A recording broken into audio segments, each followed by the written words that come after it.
Oil India, National Fertilizer Limited, Hindustan Urbara Limited, আৰু BVFCL এই গোটেইখিনিৰ উদ্যোগত 12.7 লাখ মেট্ৰিক টনৰ যি এমোনিয়া প্লান্ট আমি কৰিব গৈ আছো তাৰ বিষয়ে আজি আমাৰ কেবিনেটত আলোচনা হয় আৰু অসম চৰকাৰৰ অংশ অৰ্থাৎ যেহেতু এটো 10,601 কোটি টকাৰ প্ৰকল্প হ'ব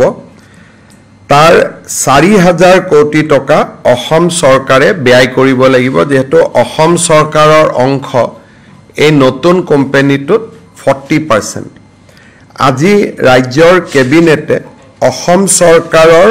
যি অংশ সেই অংশ ব্যয় কৰিবৰ বাবে উদ্যোগ বিভাগক কৰ্তৃত্ব প্ৰদান কৰে এই উদ্যোগটোৱে ফাৰ্টিলাইজাৰ উদ্যোগটোৱে 460 জন পাৰ্মানেন্ট আৰু 1500 জন আন ধৰণৰ কৰ্মচাৰীৰো নিয়োগ সৃষ্টি কৰিব আৰু 10,000 কোটি টকা ব্যয়েৰে নিৰ্মাণ হ'ব ডিসেম্বৰ মাহত ভাৰতৰ প্ৰধানমন্ত্ৰী নৰেন্দ্ৰ মোদী ডাঙৰীয়াই নামৰূপ সাৰ কাৰখানাৰ বা আসাম ভেলি ফাৰ্টিলাইজাৰ কৰ্পোৰেচনৰ নতুন যেটো প্ৰকল্প তাৰ আধাৰশিলা স্থাপন কৰাৰ সম্ভাৱনা আছে আমি বহু দিনৰ পৰা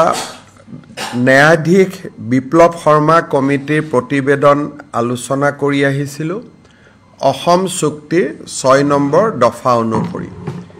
6 নম্বৰ দফাত জাস্টিস বিপ্লৱ কুমাৰ শৰ্মাৰ এটা ৰিকমেন্ডেশন আছিল যে সত্ৰসমূহৰ প্ৰিজাৰ্ভেশ্যন আৰু ডেভেলপমেন্টৰ কাৰণে এখন সত্ৰ আয়োগ গঠন কৰিব লাগে এই সত্ৰ আয়োগখনৰ সম্পৰ্কত আজি কেবিনেটে আলোচনা কৰে আৰু ৰাজ্য চৰকাৰে আগন্তুক বিধানসভাৰ অধিৱেশনত সত্ৰ আয়োগ নিৰ্মাণৰ বাবে বা সত্ৰ আয়োগ গঠন কৰাৰ বাবে বিল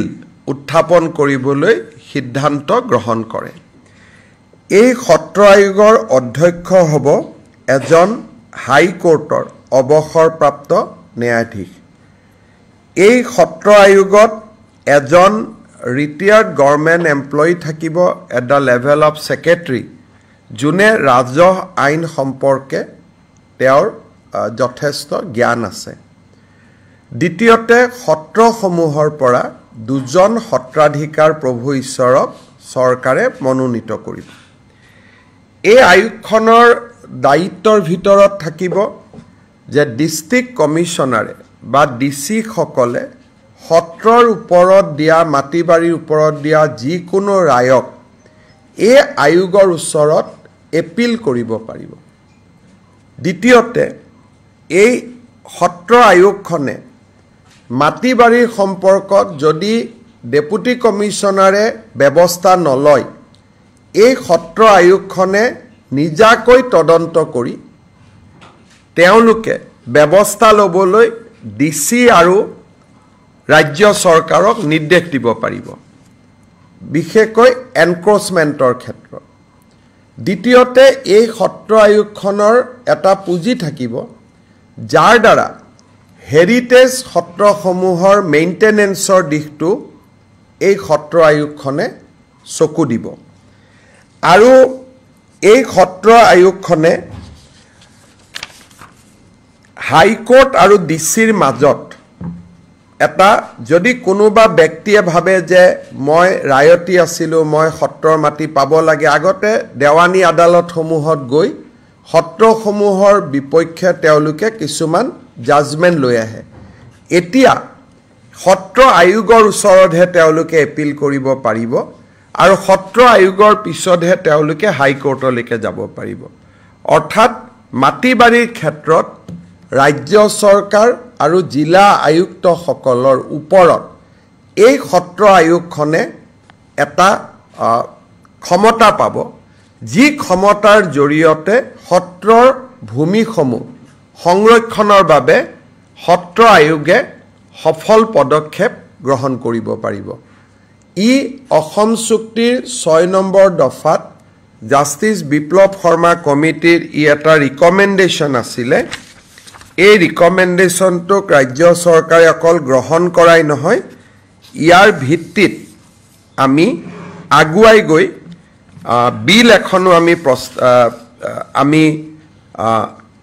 ৰেডি কৰিছোঁ কেবিনেটত এপ্ৰুভ কৰিছোঁ আৰু বিধানসভাৰ মজিয়ালৈ আমি লৈ যাম গতিকে আমাৰ এটা প্ৰতিশ্ৰুতি আজি পূৰণ কৰিব আমি পাৰিছোঁ আপোনালোকে জানে যে ভাৰত চৰকাৰে কেইদিনমান আগতে কৰ্মচাৰীসকলৰ বাবে 3% মৰগীয়া বানচ ঘোষণা কৰিছে আজি সেন্ট্ৰেল গভৰ্ণমেণ্টৰ কৰ্মচাৰীসকলে পোৱা মৰগীয়া বানচৰ পাৰ্চেন্টেজটো হৈছে 58 কিন্তু অসম চৰকাৰৰ কৰ্মচাৰীসকলে এই মুহূৰ্তলৈকে মৰগীয়া বানচ পাই আছে 55% ৰাজ্য চৰকাৰে ডিএ আৰু ডিআৰ পেনশনাৰসকলৰ বাবে আৰু চাকৰিয়াৰসকলৰ বাবে মৰগীয়া বানচ আজি 55%ৰ পৰা 58%লৈকে বৃদ্ধি কৰে গতিকে ৰাজ্য চৰকাৰৰ কৰ্মচাৰীসকলে দৰমহাত 3% তেওঁলোকে এতিয়া মৰগীয়া বানচ হিচাপে তেওঁলোকৰ দৰমহা বৃদ্ধি হ'ব আজিৰ কেবিনেটত আমাৰ নিযুত মইনা আঁচনিখন ৰূপায়ণৰ বাবে 125 কোটি টকাৰ এটা অনুমোদন ৰাজ্যৰ উচ্চতৰ শিক্ষা বিভাগক দিয়া হয় যাতে অহা 27 তাৰিখৰ পৰা নিযুত মইনা আঁচনিখন আমি ৰূপায়ণ কৰাৰ দিশত আগবাঢ়ি যাব পাৰোঁ কেবিনেটত আৰু এটা গুৰুত্বপূৰ্ণ সিদ্ধান্ত লোৱা হয় আপোনালোকে জানে যে আমি খানাপাৰাৰ সমীপত সোণাপুৰত জুবিন গাৰ্গক শেষ বিদায় বা আমি অন্ত্যেষ্টিক্ৰিয়া বা তেওঁৰ শেষ যাত্ৰা যিটো স্থান তাক আমি ৰাজ্য চৰকাৰে নিৰ্ধাৰণ কৰিছিলোঁ আৰু সকলোৱে তাক গ্ৰহণ কৰাৰ পিছত জুবিন গাৰ্গৰ শেষকৃত্য তাতে আমি সম্পাদন কৰোঁ যোৱা এটা মাহ ৰাজ্য চৰকাৰে দৰ্শনাৰ্থী বা অনুৰাগীসকল গৈ থকা কাৰণে সমাধিটোৰ স্থায়ী নিৰ্মাণৰ ক্ষেত্ৰত আমি বিশেষ ব্যৱস্থা লোৱা নাছিলোঁ আজি সমাধিটোৰ স্থায়ী নিৰ্মাণৰ বাবে ৰাজ্য চৰকাৰৰ লোক নিৰ্মাণ বিভাগক দায়িত্ব অৰ্পণ কৰা হয় লোক নিৰ্মাণ বিভাগে সমাধিটোৰ স্থায়ী নিৰ্মাণৰ বাবে এখন পৰিকল্পনা প্ৰস্তুত কৰিব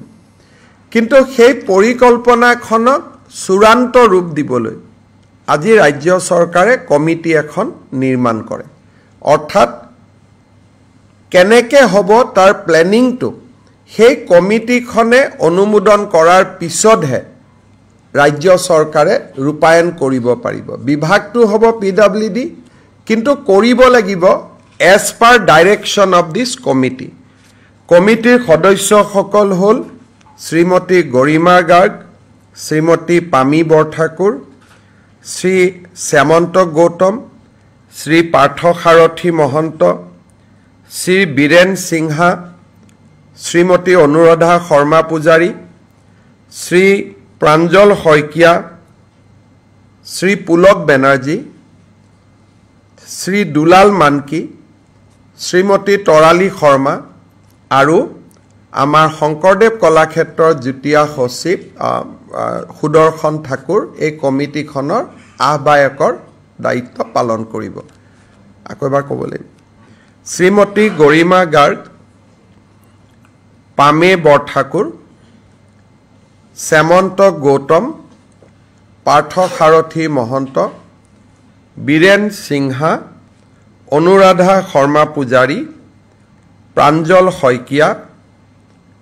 পুলক বেনাৰ্জী দুলাল মানকি তৰালী শৰ্মা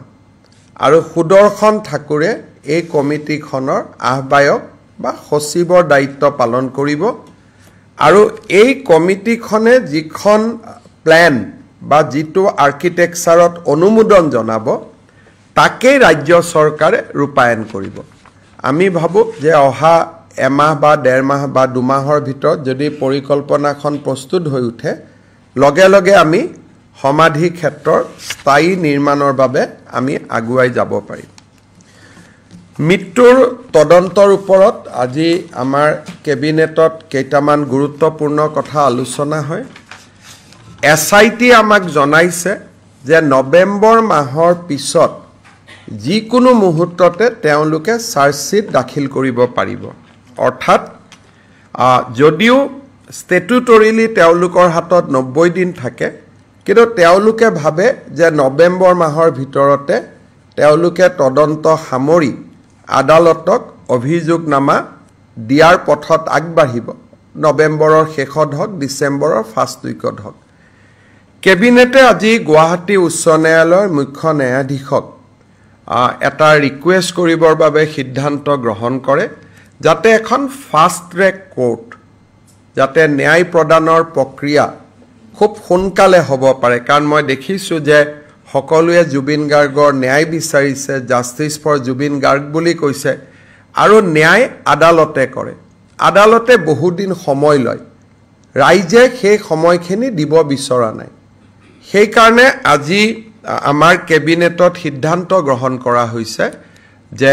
মুখ্যমন্ত্ৰীয়ে মুখ্য ন্যায়াধীশৰ লগত যোগাযোগ কৰিব যিটো মুহূৰ্ততে আমি চাৰ্জশ্বীট দিব পৰা অৱস্থালৈ আহোঁ সেই মুহূৰ্তত যাতে আমি এখন ফাষ্ট ট্ৰেক কোৰ্ট পাওঁ য'ত ডে টু ডে হিয়াৰিং হ'ব পাৰে দৈনন্দিন হিয়াৰিং হ'ব পাৰে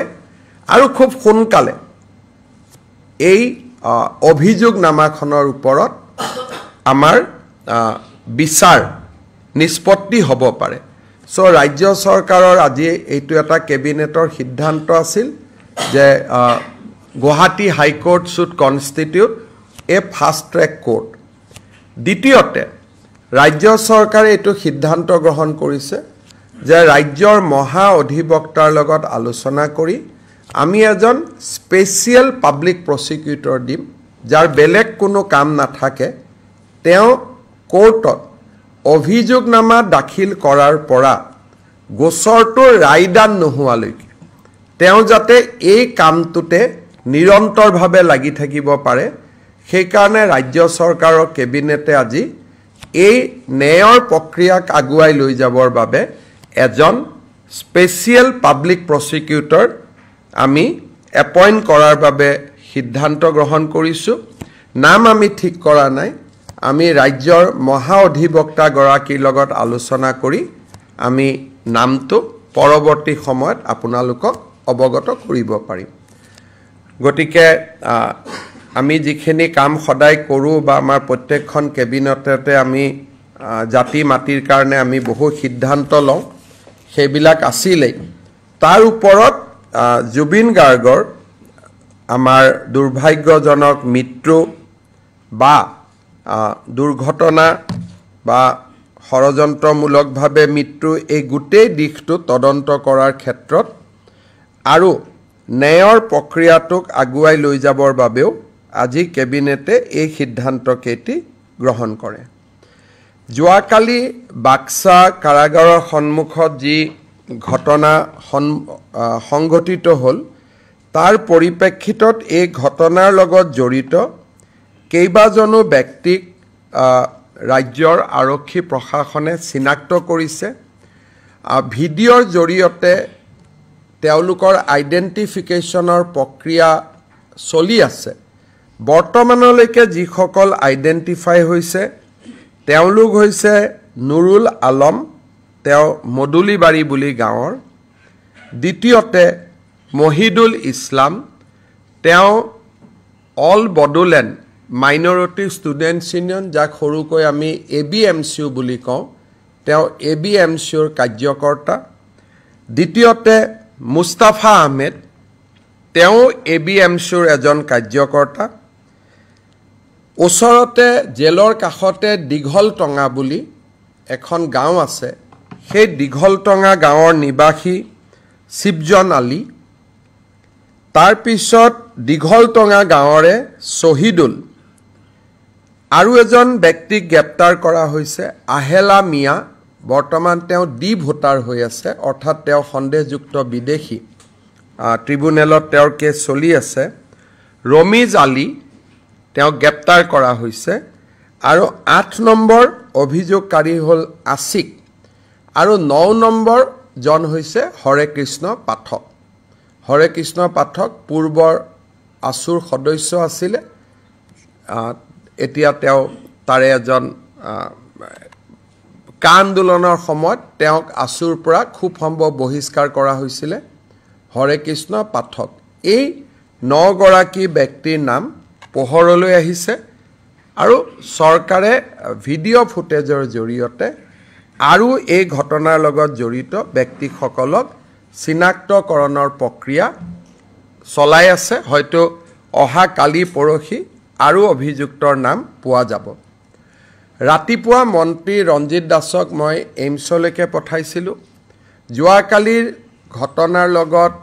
দুজন লোক এইমছত দুজন যুৱক এইমছত চিকিৎসাধীন হৈ আছিলে তেওঁলোকক এটা সময়ত বিভিন্ন সংবাদ মাধ্যমত মৃত্যু হোৱা বুলিও কথা কোৱা হৈছিলে কিন্তু কালিৰ ঘটনাত কাৰো মৃত্যু হোৱা নাই দুইজন ব্যক্তি এতিয়া ষ্টেবল আৰু ৰিকভাৰীৰ পথত আগবাঢ়িছে বুলি এইমছ কৰ্তৃপক্ষই মন্ত্ৰী ৰঞ্জিত দাসক অৱগত কৰিছে মোৰ ফালৰ পৰা এইখিনি যদি আপোনালোকে কিবা খুদিব Sir, if you can repeat. লাঠি চাৰ্জ আৰক্ষীয়ে প্ৰথম কৰা নাই গোটেই ঘটনাটো এটা যদি ভিডিঅ' ক্লিপ চাই অকণমান ধাৰণাটো ভুল হ'ব যেতিয়া গুৱাহাটীৰ পৰা গাড়ীখন গৈ আছিলে তেতিয়া তাতে পেভাৰ্ছ ব্লক আছিলে পেভাৰ্ছ ব্লকবিলাক খুলি গাড়ীৰ ওপৰত পেভাৰ্ছ ব্লকেৰে 150 মান যুৱকে আক্ৰমণ কৰিছিল তেতিয়া তাত আমাৰ অসম আৰক্ষীৰ জোৱান এগৰাকী আঘাতপ্ৰাপ্ত হয় আৰু তেওঁ হস্পিটালাইজ হয় গতিকে প্ৰথম শিলাবৰ্ষণ আৰক্ষী তাত জমা নোহোৱাৰ আগতে যেতিয়া কনভয় গৈ আছে কনভয়তে আক্ৰমণ কৰা হৈছিল পিছৰ যিবিলাক ভিডিঅ' সেই ভিডিঅ'বিলাক পাৰ্ট কৰি বিভিন্ন সময়ত ওলোৱা ভিডিঅ' কিন্তু প্ৰথম ভিডিঅ'টো যদি আপোনালোকে চাই তেতিয়া সাংবাদিকসকলৰ লগতো তাতে মই কথা পাতিছোঁ যিকেইজন সাংবাদিকক মই জানো সাংবাদিক আৰু আৰক্ষীয়ে গুলীবৰ্ষণ শিলাবৰ্ষণত দলঙৰ তলতো আশ্ৰয় ল'বলগীয়া হৈছিল আৰু তাত নিউজ লাইভৰ সাংবাদিক গৰাকীও আছিলে মই তেওঁৰ লগতো কথা পাতিছিলোঁ গতিকে সকলোৱে এইটো কথা কৈছে যে চলন্ত গাড়ীত প্ৰথমতে আক্ৰমণ কৰা হয় গতিকে ইয়াত আমি যিবিলাক ভিডিঅ' পাইছোঁ সেই ভিডিঅ'বিলাক কাট পিছৰ ভিডিঅ' দ্বিতীয়তে আৰু এটা কথা কৈছে যে বাস্কা জেলখন খুব ভাল তাতে বিছনাও নাই আজি ৰূপেশ গোৱালাই আমাক কৈছে যে তাতে ইভেন বিছনাও নাই কাৰণ জেলখন নতুন আছিলে কোনোবাই কৈছে তাত এয়াৰ কণ্ডিশ্যন আছে তাত ভালকৈ ইলেক্ট্ৰিচিটি কানেকশ্যনো নাই কোল্ড ড্ৰিংকছখিনি খাইছিলে পুলিচৰ কনষ্টেবল কেইজনে খোৱা পানীটো পুলিচৰ হাতত থকাৰ কাৰণে নিজে খাবৰ কাৰণে ৰখাৰ কাৰণে দুই এজন বাতৰি কাকতে অভিযুক্তৰ কাৰণে বুলি ক'লে এটা অভিযুক্ত খাওক নাখাওক ডিউটিত থকা পুলিচেতো পানী খাব লাগিব তেওঁলোকতো জুবিনৰ অনুৰাগী গতিকে এই আৰু জেলখনৰ ভিতৰতো আপোনালোকক কেতিয়াবা আমি লৈ যাব পাৰিম আপোনালোকে চাব পাৰিব তাত দূৰণিলৈকে ক'তো এয়াৰ কণ্ডিশ্যন নাই সেইটোকে কৈছোঁ যে আপোনালোকে নিজে চিন্তা কৰক কালি যদি দুজন ল'ৰাৰ মৃত্যু হ'লহেঁতেন তাৰ দায়িত্ব কোনে ল'ব লাগিলহেঁতেন আজি ইচ্ছা কৰিলে এই দুজন ল'ৰাই যে গুলি খালে তাৰ গোটেই দায়িত্বটো ৰাজ আতিথ্য দিয়া বুলি কোৱা চেনেলজনৰ সাংবাদিকজনক আমি আইনমতে আজি গ্ৰেপ্তাৰ কৰিব পাৰোঁ কাৰণ তেওঁৰ হাতত কোনো প্ৰমাণ নাই যিখন জেলত বিছনাও নাই আজি ৰূপেশ গোৱালা কেবিনেটত আমি সুধিছিলোঁ যে এই জেলত কি আছে বোলে দাদা তাততো বিছনাও নাই অকল মেট্ৰেছ আছে নিৰাপত্তা দিব লৈ যোৱা হৈছে ৰাজ আতিথ্য নহয় দুইটাৰ মাজত পাৰ্থক্য আছে তাত ক'লে এয়াৰ কণ্ডিশ্যন আছে আজি এই দুইজন ল'ৰা যে যদি মৃত্যু হ'লহেঁতেন এই মৃত্যুৰ দায়িত্ব কোনে ল'লেহেঁতেন শীতল পানীয় বুলি কোৱা চেনেলটোৱে নহলে ৰাজাতীৰ্থ দিয়া বুলি কোৱা চেনেলটোৱে এতিয়া মই কাৰো ওপৰত ষ্টিক হ'ব খোজা নাই সকলোকে ধৰি লৈছো জুবিন অনুৰাগী কিন্তু যদি কালিৰ ঘটনাটোৰ তদন্ত হয় তেতিয়ালে প্ৰথম প্ৰভোকেশনটো এটা চেনেলৰ সাংবাদিকৰ পৰা আহিব যোনে ৰাজাতীৰ্থ দিয়া বুলি ক'লে নম্বৰ 2 শীতল পানীয় খোৱা বুলি ক'লে গতিকে ক্ৰিমিনেল কেছটো এনেকুৱা হয় যে সাংবাদিকসকলৰ ফ্ৰীডম অফ স্পীচ আছে কিন্তু হসা মিছা বাতৰি কৈ থকাটো ফ্ৰীডম অফ স্পীচৰ ভিতৰত নপৰে গতিকে এই বিষয়টো মই ভাবো যে আপোনালোকে যদি জেলখন চাব খোজে যাবও পাৰিব দুটা দিন পিছত পৰিৱেশটো অলপ ঠাণ্ডা হৈ গলে জেল ৰাজাতীৰ্থৰ জায়গা হ'ব পাৰে নেকি জেল কেনেকে ৰাজাতীৰ্থৰ জায়গা হ'ব পাৰে আমি একেখন টকা খৰচ কৰি জেলহে বনাইছো আমিতো হোটেল বনোৱা নাছিলো জেলত কি থাকে সৰু সৰু ৰুম থাকে এটা ৰুমৰ পৰা এটা ৰুমত আহিব নোৱাৰা ডাঙৰ ডাঙৰ ওয়াল থাকে জেলত ৰাজাতীৰ্থ হ'ব পাৰে নেকি যদি আমি হোটেল এখনক জেললৈকে কনভাৰ্ট কৰিলোহেঁতেন তো ৰঞ্জন দৈমাৰী ক্ষেত্ৰত আমি তেওঁক এটা গেষ্ট হাউচত ৰাখিছো এনডিএফবিৰ বহুত কেইজন একিউজত চিৰাঙত এখন আমি গেষ্ট হাউচত ৰাখিছো তাত ক'ব পাৰে ৰাজাতীৰ্থ বুলি আৰ্গুমেণ্টছে কিয় জেলতে ৰাখিলে জেলখন কেনেকে ৰাজাতীৰ্থ হ'ব পাৰে গতিকে বিষয়টো কোলৈকে লৈ যোৱা হৈছে মই ভাবো যে ডেফিনেটলি সেই পেপাৰখনক জাষ্টিস সৌমিত্ৰ শইকীয়া কমিটিয়ে মাতিব সাক্ষী দিবৰ কাৰণে কাৰণ অসম চৰকাৰে তাত এফিডেভিট দিব এই চেনেলটোৰ বিপক্ষে যাতে জাজে এটুক চাই কাৰণ আমি যদি পুলিচে ধৰি লৈ যায় আমাক অভিযোগ দিব অহা কালি খুব সম্ভৱ জাষ্টিস শইকীয়া কমিশনে এফিডেভিট বিচাৰিব আমাৰ এফিডেভিটত যিমানে আজিলৈকে উৰা বাতৰি উলিয়ালে আমি গোটেইবোৰ আমাৰ এফিডেভিটত দিম যিমানে আজিলৈকে উৰা বাতৰি উলিয়ালে সুপ্ৰিম কোৰ্টত পিটিশন যোৱাই নাই আপোনালোকে আৰম্ভ কৰিলে কেনেকে পিটিশন যাব পাৰে পিটিশনখনতে লিখা আছে ডিফেক্টিভ বুলি তাৰমানে পিটিশনখন শুদ্ধ কৰি দিয়া নাছিল কাৰণে পিটিশনখনৰ ওপৰতে লিখা আছে ডিফেক্টিভ পিটিশন বুলি সেই পাৰ্টটো আপোনালোকে নেদেখুৱালে আৰু ডিফেক্টিভ কাৰণে আজিলৈকে সুপ্ৰিম কোৰ্টত এখন পিটিশন নাহিলে ইয়াৰ ওপৰত মানুহ বহি গল কেনেকে দিব পাৰে কোৰ পৰা দিলে কেনেকে দিলে তেওঁ সিংগাপুৰত নাছিলে গুৱাহাটীতে ঘূৰি আছিলে প্লেনত কোনোবা সিদ্ধাৰ্থ শৰ্মা আহিছে আপোনালোকে এইজন সিদ্ধাৰ্থ শৰ্মা বুলি উলিয়াই দিলে তানে বাৰে বাৰে আপোনালোকে অসমখনক এটা এজত লৈ গৈ আছে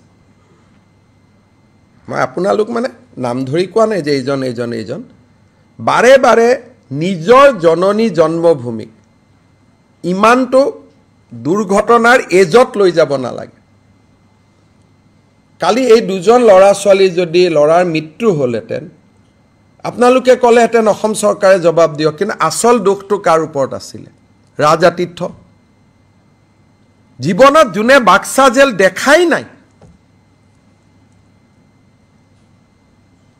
পাঁচটা যে সিএ আন্দোলনৰ সময়ত মৰিলে তেওঁলোকৰ কথা কেতিয়াবা আপোনালোকৰ মনত আহে নে নাই কেতিয়াবা মনত পৰে নে নাই কাৰোতো মনত নপৰে মাক বাপেকৰ মনত পৰি থাকে আজি এই দুজন লৰা যদি মৃত্যু হলহেতেন মাক বাপেকে জীৱনৰ কাৰণে দুজন সন্তানক হেৰুৱাই দিলেহেতেন আপোনালোকে হয়তো দুটা টিআৰপি পালেহেতেন গতিকে মই ভাবো যে হসা কথাখিনি আমাকে খুদি ল'ব না যে সেই জেলত এসি আছে নেকি মোক এটা হোৱাটছআপ কৰিলে মই ৰিপ্লাই দি দিম কক আৰু কি আছে outside the Baksa jail, and given the fact that those people who have been identified by the police now, their backgrounds seems to be influential. So do you think that there is a pattern or a concerted attempt to de-establish the situation? যিদিনাখন অসমত মানুহে ঈদ নাপাতিবৰ বাবে সিদ্ধান্ত ল'ব সিদিনাখন মই কম যে একো পেটাৰ্ণ নাই সেইকাৰণে মাই judgement is reserve Durga Puja নাপাতিব সিদ্ধান্ত ললো ভাষণী নাপাতিব সিদ্ধান্ত ললো দীপাৱলী নাপাতিব সিদ্ধান্ত ললো 25 ডিসেম্বৰত বৰদিন আহি আছে আমি কি সিদ্ধান্ত লম মই চাওঁ Mr. Chief Minister, if you can. তাৰ পিছত ঈদ আহিব তাৰ পিছত আমি পাতুনে নাই চাওঁ যদি সবেই ঈদো নাপাতে বৰদিনো নাপাতে তেতিয়ালে there is no pattern everybody দুখিত হৈ আছে কিন্তু সবেই যদি সব পাতে আৰু আমাকহে যদি পাতা বন্ধ কৰে তেতিয়ালে তো আমি কবই লাগিব there is a pattern বুলি সেইকাৰণে আজি মই একো নকওঁ আমি ৰখিব লাগিব to get this answer কাৰণে আজিয়ে যদি মই কৈ দিওঁ pattern আছে that will be wrong গতিকে it is a matter যে we have to wait for next 3 4 5 months তেতিয়া আমি গম পাম যে প্যাটার্ন আছে নে নাই আজিয়ে কোৱাটো শুদ্ধ নহয় ইটোটো আপোনালোকে তাত ইনপুট নাই সাংবাদিক কেজনে মাটি মাটি লৈ আহিলে মানুহ কেজন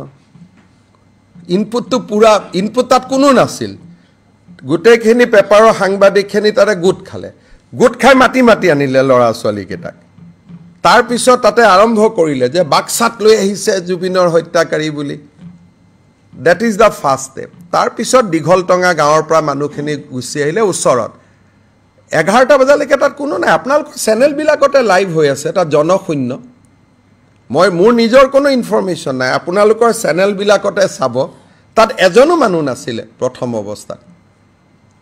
মানুহখিনিক যেতিয়া লাইভ হল এই হৰে কৃষ্ণ পাঠক বোলা লৰাজনে প্ৰথম ফেসবুক কৰে around 11 o'clock তাৰ পিছত সাংবাদিকসকল গৈ পালে বাইট দিবৰ কাৰণে মানুহক মাতি আনিলে 34 people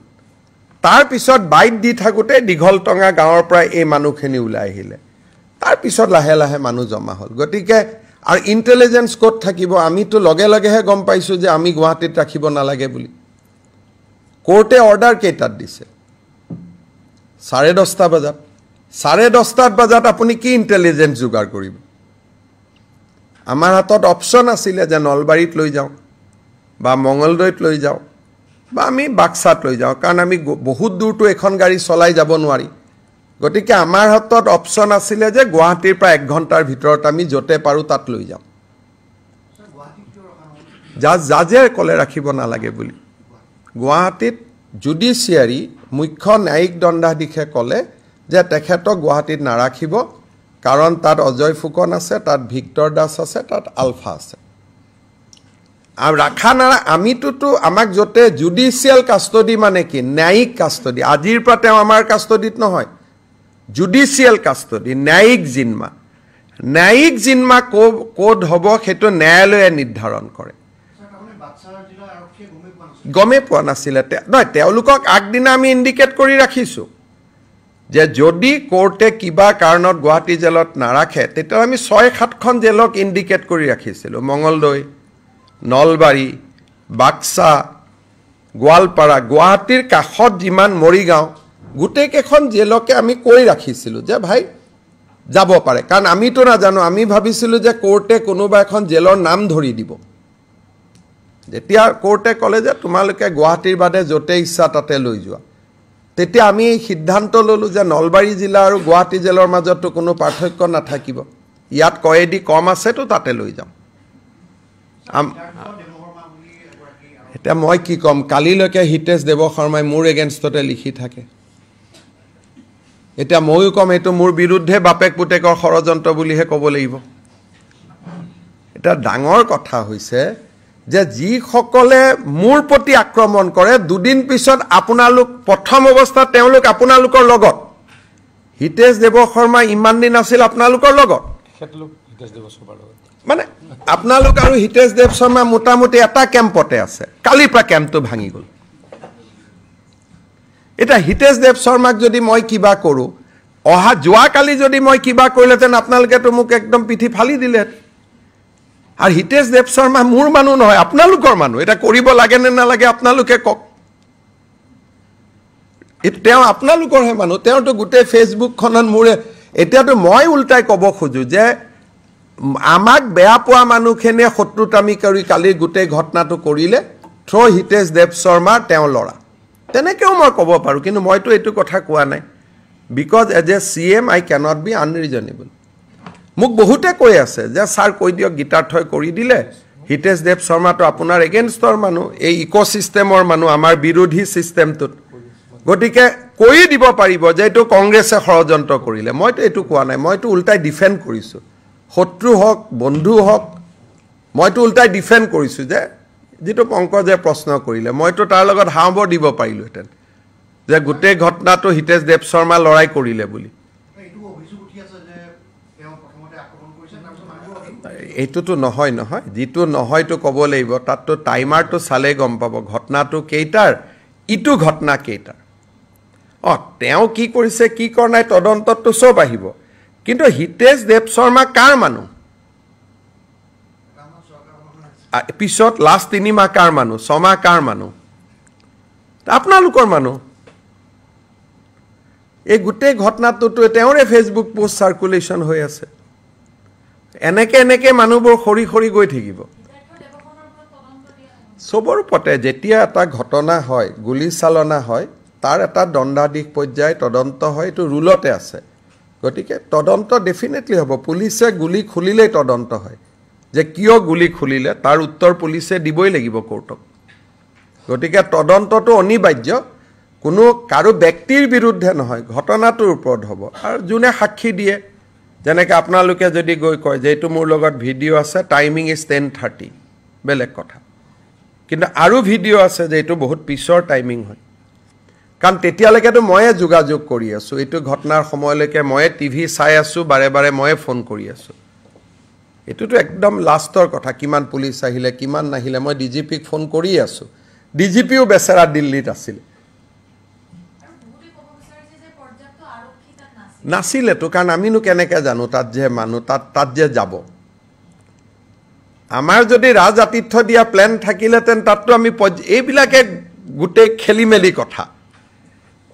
এটা টিভিয়ে কৈছে আমি তাত ৰাজ আতিথ্য দিবলৈ গৈছোঁ যদি আমি ৰাজ আতিথ্য দিবলৈ গৈছোঁ তাততো পুলিচ থাকিব লাগিব আকৌ আপুনি কৈছে তাত পুলিচ নাই তাৰ মানে আমিও গম নাপাওঁ যে তেওঁ তাতে যাব আৰু সেইকাৰণে তাত পুলিচ নাছিলে মাত্ৰ 60 গৰাকী পুলিচ আছিলে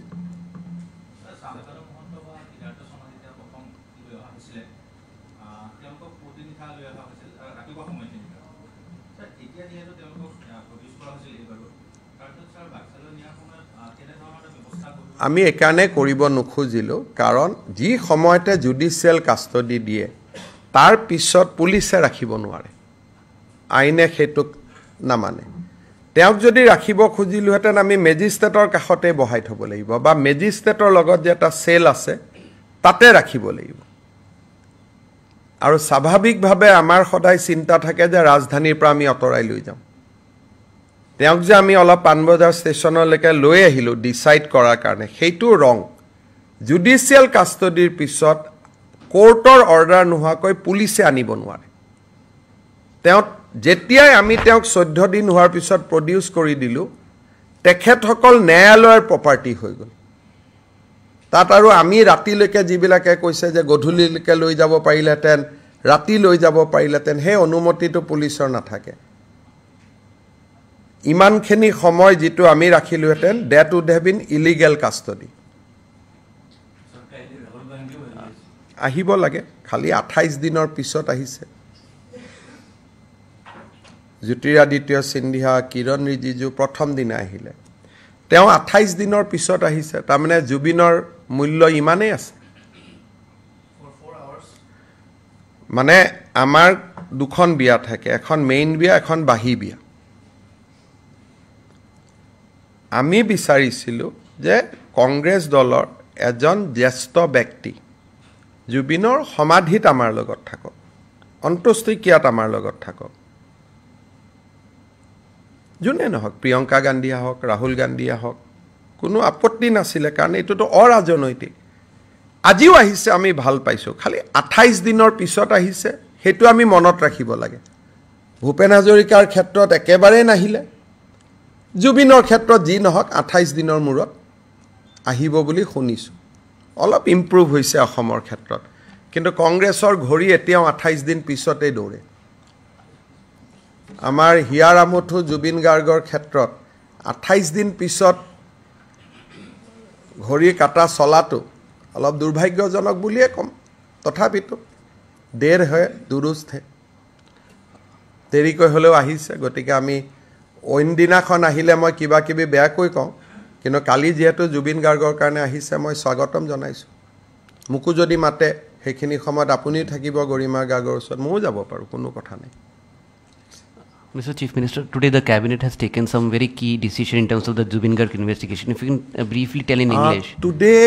we have constituted a very powerful committee who will approve the drawing and designs for the Samadhi of Zubin Garg. And that committee constitute his wife as well as many members of his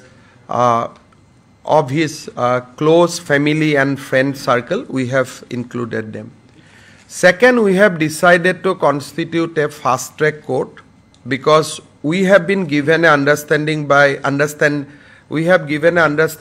the SIT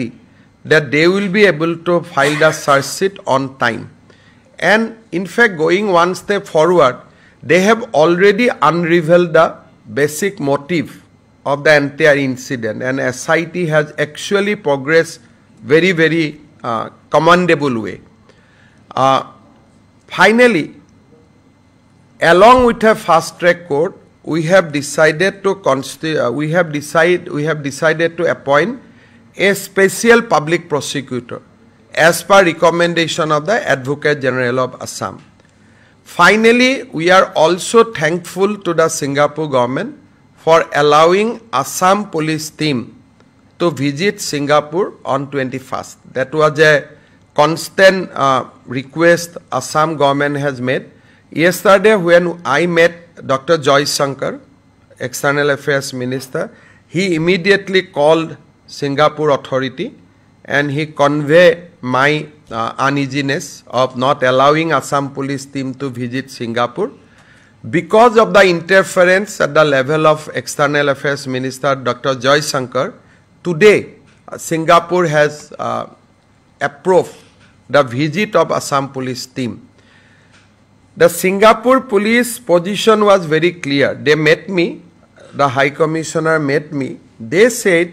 that in Singapore, whenever such kind of incident take place, they takes 3 months to complete the investigation. And during these 3 months, they do not talk. They remain in silent mood. Unlike India, the police are not allowed to speak, police are not allowed to meet anybody. They will remain in silent mood. But at the end of the 3 months, they have a coroner court, like our court.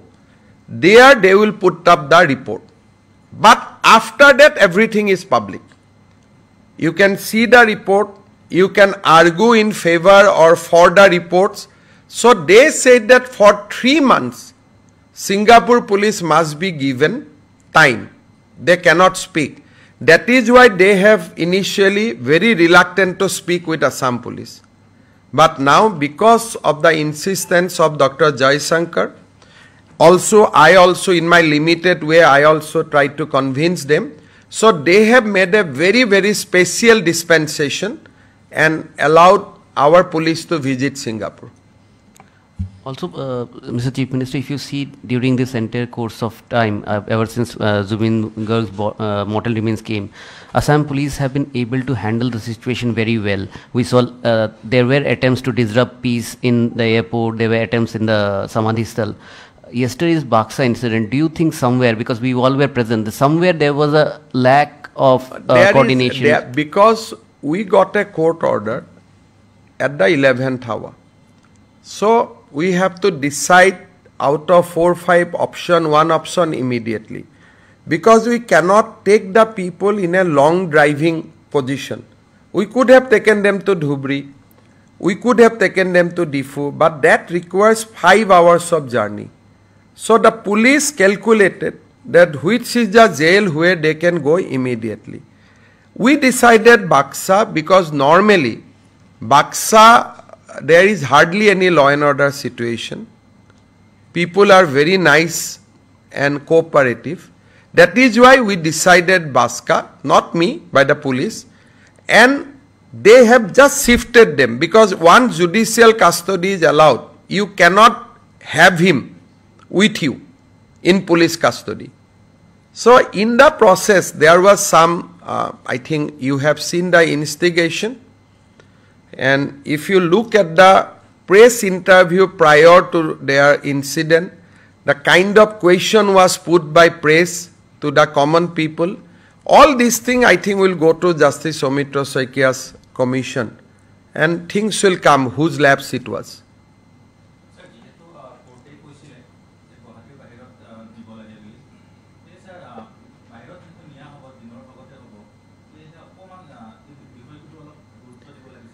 গুৰুত্ব আমি কেনেকৈ দিব পাৰোঁ আপুনি কথাটো বুজি পোৱা নাই 10:30 বজাত কোৰ্টে আমাক নিৰ্দেশ দিলে যে তেওঁক এখন সিকিউৰ জেলত লৈ যাওক আমি কোট ৰাখি থম তেখেতক সেই মাজৰ সময়খিনি কবাত ৰাখি থলেতো আমি চাহ খুৱাব লাগিব ভাত দিব লাগিব আপোনালোকে কি অৱস্থা কৰিলেহেঁতেন ভাবক কি ধৰণে আমি চলি আছো এটা আমাৰ বাদে কোনেও নাজানে 28 দিন আমি কোনেও খোৱা নাই বাক জুবিনৰ কাৰণে নুখুলে ভাল লাগিলহেঁতেন প্ৰেছৰ কাৰণে সোশ্যাল মিডিয়া সব পথাতে পইণ্ট উলিয়াই দিয়ে এতিয়া যদি কয় যে মই কথা কৈ আছো এই নীলাটো পিন্ধি কিয় কথা কৈ আছে কিয় বগাটো পিন্ধা নাই এনেকে ধৰণে মানে মই নিজেও নাজানো যে অসমীয়াই পিছত কি বুলি কাক জবাব দিব জুৱা 28টা দিনত যি ধৰণে ভুৱা বাতৰি উৰা বাতৰি প্ৰচাৰ হৈছে পিছত কি জানি আমি নিজে নিজক লাজ পাম মই আগতে কৈছো জুবিনৰ মৃত্যুৰ আগত এই সকল কেতিয়াও জুবিনৰ অনুৰাগী নাছিলে মই এটা নাম কলে নাম নুকুৱাকৈ কম এটা বাতৰি গোষ্ঠীত জুবিনে গৈ আক্ৰমণ কৰিছিল অতিষ্ঠ হৈ জুবিনৰ বিপক্ষে লিখি থকা কাৰণে আপোনালোকৰ মনত আছে নাই নাজানো এটা বাতৰি কাকত গোষ্ঠীয়ে 3 দিন মোৰ বিষয়ে যেনেকৈ লিখে একজেক্ট সেই শব্দবোৰ ব্যৱহাৰ কৰি 3 দিন জুবিন গাৰ্গৰ কথা লিখিছিল শেষত জুবিনে অতিষ্ঠ হৈ বাতৰি কাকত গোষ্ঠীটোক আক্ৰমণ কৰেগৈ আক্ৰমণ মানে তাৰ যিটো মেজাজ আছিল গেটটেট ভাঙি সোমাই গ'ল তেতিয়া পেপাৰখনে পিছদিনাখন লিখিলে যে জুবিন গাৰ্গৰ সাংস্কৃতিক অনুষ্ঠান বৰ্জন কৰিব লাগে সেই অনুষ্ঠানটোৰে ডিব্ৰুগড়ত এটা তেওঁলোকৰ কিবা এটা জয়ন্তী আছিল জুবিন গল ডিব্ৰুগড়লৈকে তা গান গাব গলে ষ্টেজতে গলে ইহঁতৰ কাৰণে মই গান নাগাওঁ এইটো আজি 6 মাহৰ কথা ষ্টেজতে কলে যে মই গান নাগাওঁ আজি সেই বাতৰি কাকত আৰু টিভি একেবাৰে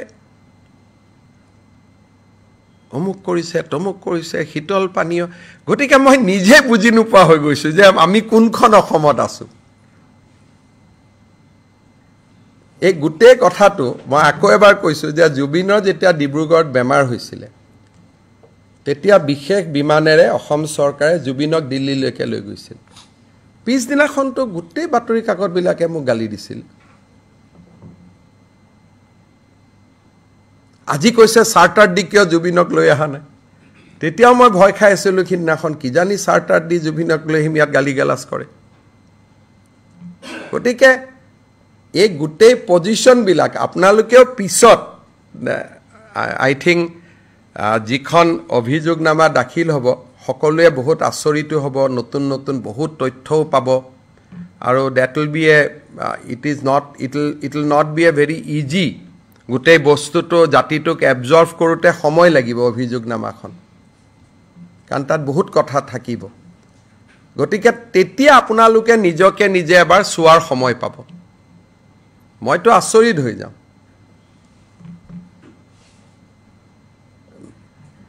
জুবিন ইমান এটা মহান অন্তৰ আছিল কংগ্ৰেছৰ সদস্যসকলে জুবিনক আক্ৰমণ কৰে গণেশগুৰিত 2020 জুবিনে কেছ দিলে নিজে যে মোক আক্ৰমণ কৰিলে এবছৰ পিছত জুবিনে গৈ কোৰ্টত কৈ আহিলে যে মোৰ ইহঁতৰ লগত একো নাই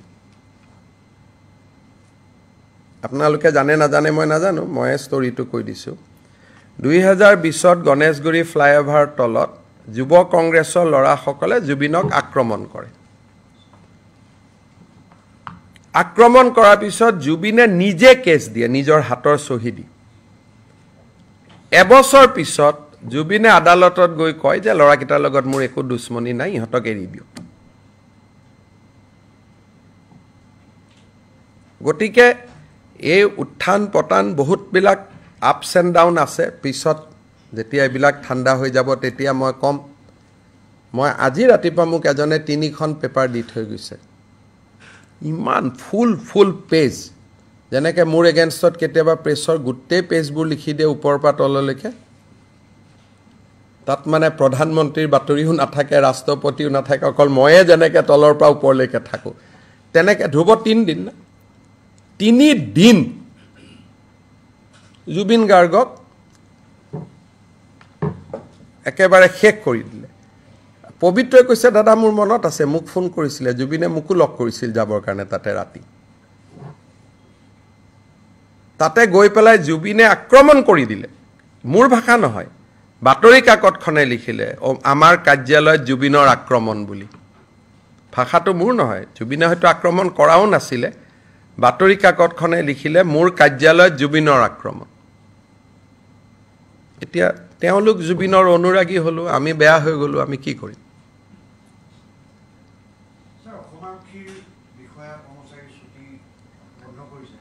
এতিয়াতো ক'ৰ পৰা ছুটিত যাব দিব বেয়া নহয় আপোনালোকে যদি সংকল্প লয় ভাল কৰি দিম বুলি আজিয়ে হৈ যাব গোটেই বিষয়টোতো আপোনালোকৰ ওপৰত নহয়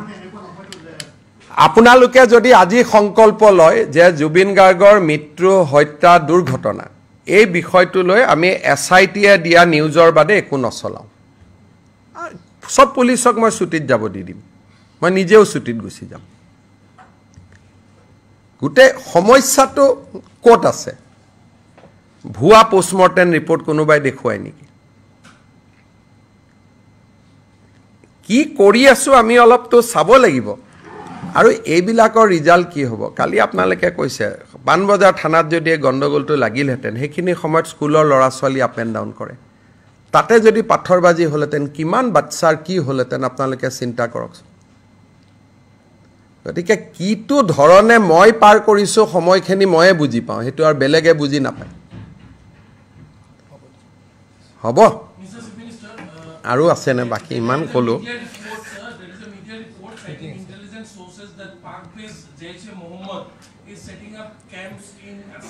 চক এইবাৰ বিধানসভাত